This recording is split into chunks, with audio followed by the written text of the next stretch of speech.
Okay, good morning. Ito po yung sinabi ko sa last na video natin na kapag nakargahan siya ulit ng bigas, ibibideo natin. So, pag titingnan po natin dito sa harap, nakatungo na siya. Ito po yung stock na lip spring.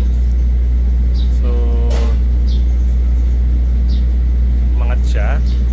Ang karga po natin is 30 bags of 25 kilograms. So 750 kilos niya. Sige Manong, discard kayo. So ito po yung clearance ng 30. Nung kinargahan po nung last 40 bags, so eksaktong 1 ton. So talagang nakaangat na raw. So hindi na namin lalagyan ng 40 bags ngayon. Ililimit na lang muna natin sa 30 bags dahil medyo pwersado yung lip spring. So ito yung itsura ng gulong. And natin yung itsura ng lip spring. Okay.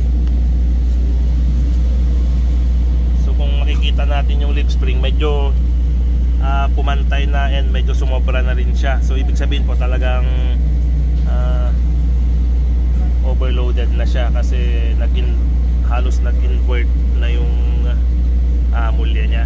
So pag gusto nating mag-increase ng load nito, so pwede tayong magdagdag ng lip spring, pero yun po, lalong tatagtag.